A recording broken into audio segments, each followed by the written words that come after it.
Understanding personality disorders can help you make sense of your own behaviour and those around you. Without that understanding, it can be easy to think that someone is just being difficult or to explain the results that you've achieved in life as being a personal failing or a result of a lack of effort or something, rather than seeing it in its full context, which is what happens when you understand the personality disorders that may be at play. To explain 5 of the most prominent personality disorders, you're now joined by psychologist James Carroll from North Brisbane Psychologists. Hi, James. Hey, Ashwin. How you doing? I'm good. Can you explain to us what makes something a personality disorder? Yeah. Well, the personality disorders kind of, they have a theme of being really pervasive and intense. When someone experiences, say, anxiety or depression, it can come in waves. And personality disorders are where it's that real persistent part of their life. When people talk about personality disorders, they divide them into clusters. Can you explain what those clusters are? Yeah, of course. So there's 3 main clusters that the DSM-5, which is kind of our diagnosis manual for mental health disorders.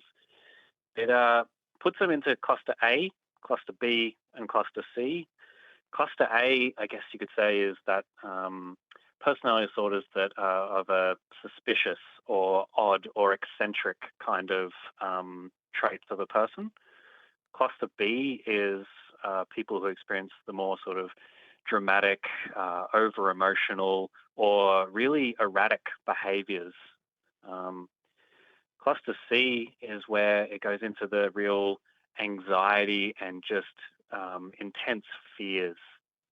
Which of those clusters tends to cause people the most difficulty in living a fulfilling life? Probably the most prominent one would be cluster B, the dramatic, emotional, or really erratic sort of behaviours, because they can often lead to real relationship issues, marriage breakdowns, substance use, instability in workplace employment. It can play quite a havoc on people's lives. I've seen a number of clients that have had a cluster B personality disorder, and they've struggled to maintain meaningful employment. They've constantly changed between jobs trying to find something that's the right fit, but haven't really found that.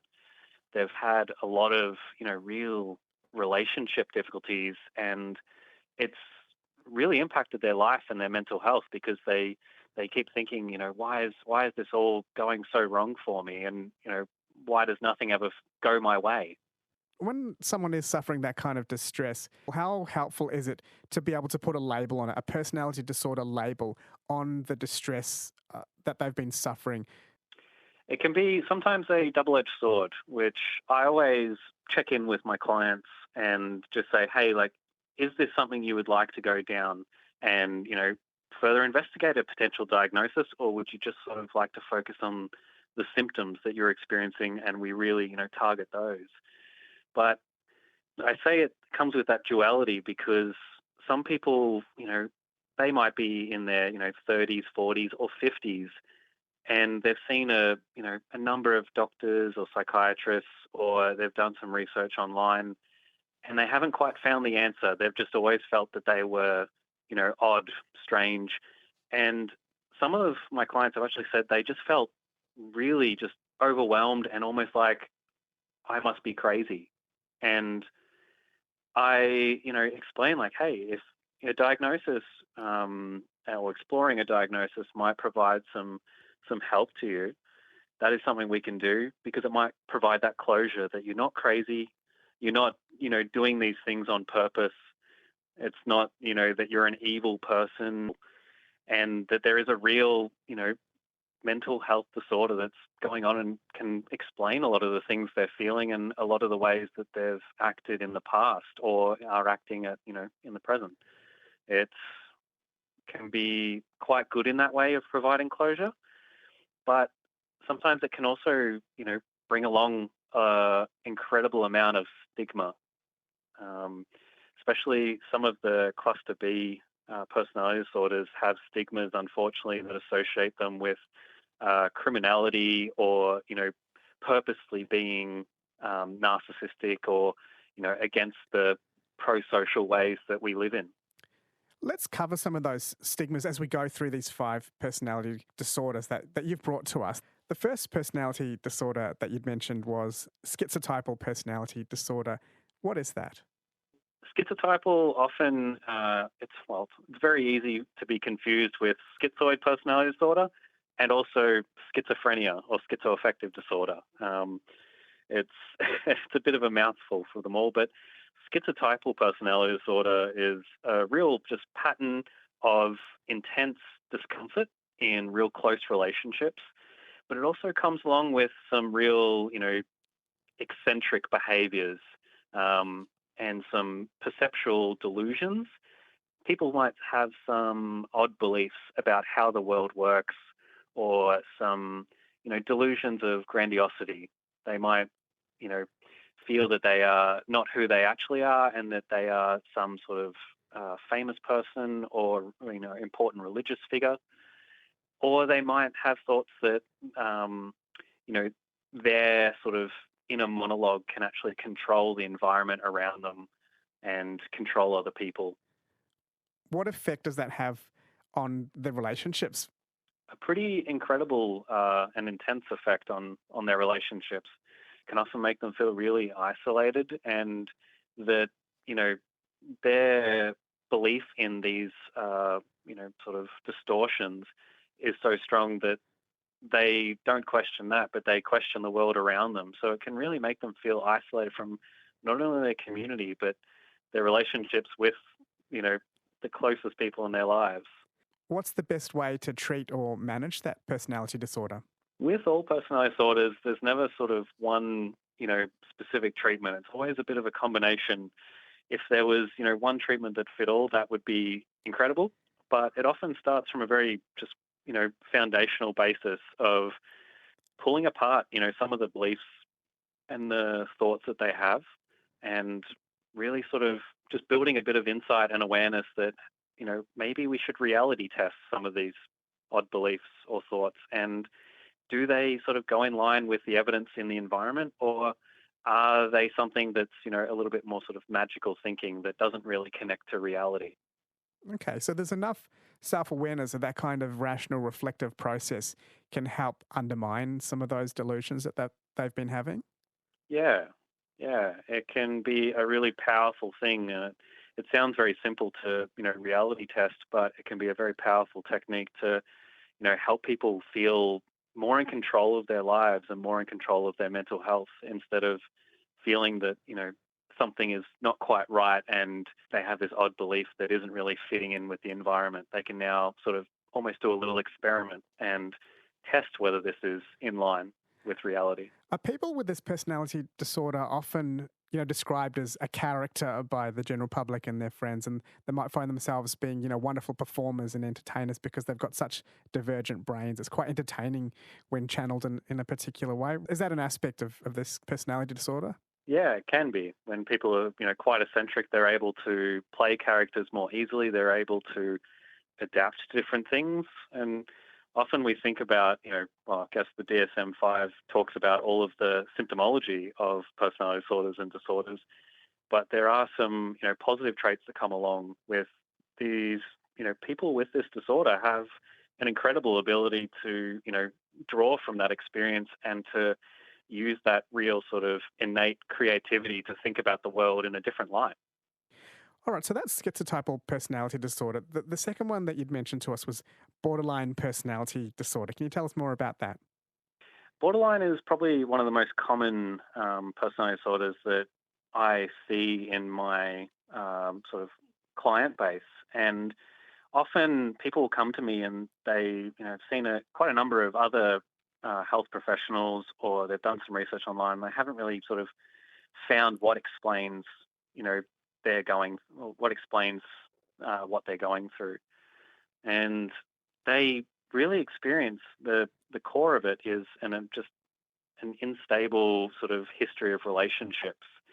And when they're in those relationships, they find that it's a real sort of duality of sometimes they absolutely idolize the person that they're, in this relationship with, and other times they feel so disconnected from this person that they couldn't care whether, the relationship was there or not.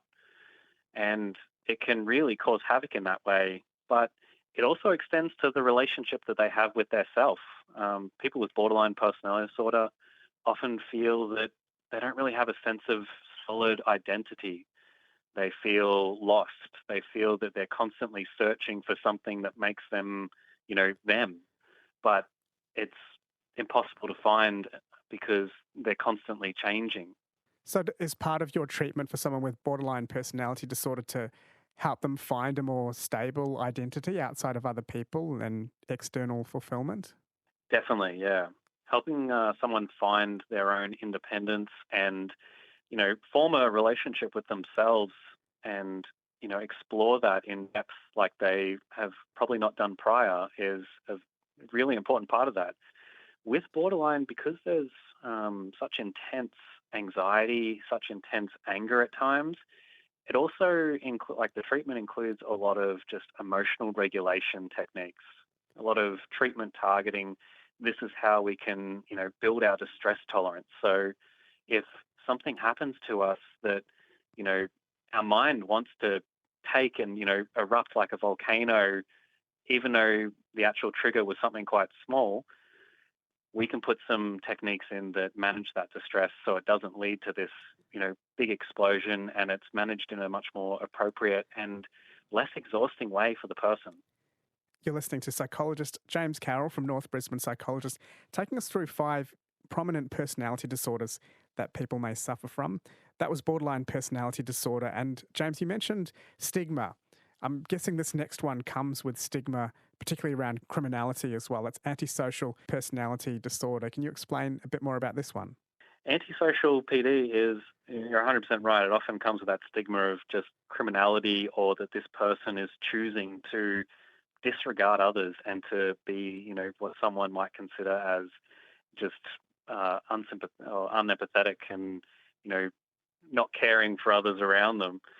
But antisocial often really comes out in a way that people struggle with emotions towards others. And it can often co-occur with narcissistic personality disorder, but not all the time. Antisocial PD can manifest in a number of ways of just disregarding the law, disregarding rules and boundaries, not because that person is really actively choosing to, they haven't seen this sort of rule or, social norm and then chosen to disregard it. It's that they really struggle to see that the social norm is really there at all. Is there a part of their brain that normally functions to handle morality and right and wrong that's working differently? Is there a neuroscientific explanation for that, or is it something else, some schema or cultural explanation for why they don't see right and wrong the way others do? Yeah. Fantastic mental health, it's always a very complex answer. And yeah, they might find that in a sort of neuroanatomy sense that their amygdala, which is this tiny little area in our brain that is our emotional control center, that might not be responding as appropriately as someone without antisocial personality disorder. So they might find that their amygdala and their ability to understand emotions on a deeper foundational level is impacted quite substantially. I also want to know, I'm being a bit speculative here. We were talking about the evolutionary angle earlier. For thousands of years, we needed people to go out there and defend the tribe and kill saber-toothed tigers and kill with impunity, act quite strongly and firmly, and perhaps not feel the same empathy and remorse as others in the tribe who, were growing berries and looking after the children or something. Do you think that there might have been an evolutionary basis for anti-personality disorder because we did need sort of more remorseless individuals in the tribe? There definitely could be. It, comes with quite a lot of, sort of strength characteristics. Instead of, we focus on this deficit, this person has this potential lack of ability to understand emotions. But as you said, Ashwin, that could, provide some real advantages in hunting and, seeing the logical basis for, okay, well, I need to hunt and kill this animal so that my family can survive and have food to eat. And to not feel empathy would allow them to be potentially more successful hunters. You're listening to James Carroll, psychologist at North Brisbane Psychologists, taking us through quite a fascinating dive into the personality disorders that you'll see out there, perhaps in yourself or in other people around you. This one, I feel, James, is quite commonly discussed at the moment, narcissistic personality disorder. Is this disorder growing in our society, or is just a milder form of narcissism growing that you wouldn't quite call a disorder? Yeah, clinical significance is a really important thing there because a certain level of narcissism is quite healthy because it helps, our own self-worth feel valid, especially when times are tough or that there's, a pandemic in the midst. But you could also argue that social media is really increasing and inflating this sense of narcissism. When it meets the sort of clinical significance of being a narcissistic personality disorder, that's when it really sort of is that that narcissism is pervasive. It's not just sort of I'm posting, some photos here and there of me. It's I'm really putting myself first in every single situation and in multiple areas of my life. So whether it's employment, your relationships, or just how you conduct yourself in the world. Okay, that's a good way to look at it, a me-first approach to every area of your life rather than just images, because it's nice to be able to distinguish it. How do you deal with someone in your life who may have narcissistic personality disorder?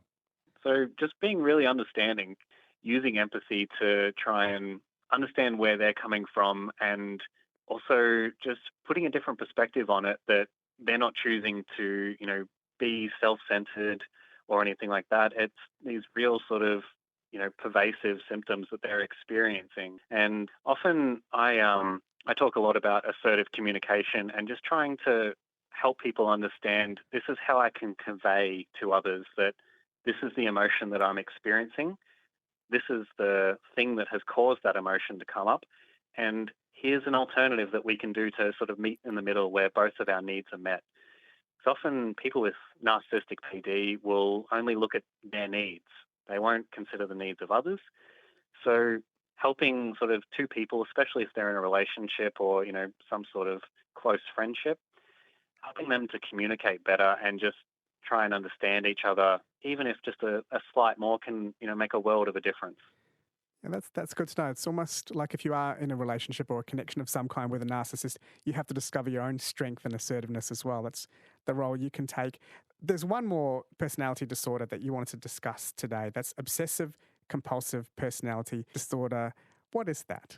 Yeah, well, as it shares quite a lot of, the words of obsessive compulsive disorder, but unfortunately they are very different. Obsessive compulsive personality disorder is a real sort of pattern of preoccupation with order, perfectionism, having control over situations, and being that it's one of the cluster C sort of personality disorders, it's involving a lot of anxiety and real intense fear for that person. They fear that if the order is not met, something will happen, or the order needs to be met, or that perfectionism needs to be met to satisfy that anxiety and reduce it. So when you're helping someone manage that condition, do you try to explain the value of spontaneity and a bit of chaos? Yeah, you want to sort of become comfortable with chaos. You want to become comfortable with, the world and its complexities. Often people with OCPD have a real struggle to live in the unknown. They want the world to be really just black or white, but unfortunately, a lot of the time, the world is grey. It's this big sort of muddle of, many complexities and many factors and many unknown variables at once. So building some of that distress tolerance and dealing with the intense anxieties of living in this, grey unknown, or dealing with variables that we can't directly control or have power over, that can be a very powerful technique that really targets that core of the personality disorder. Psychologist from North Brisbane Psychologist James Carroll has been explaining 5 of the key personality disorders that you may encounter out in the world. James, thanks for your time today. No worries. Thank you so much for having me on, Ashwin.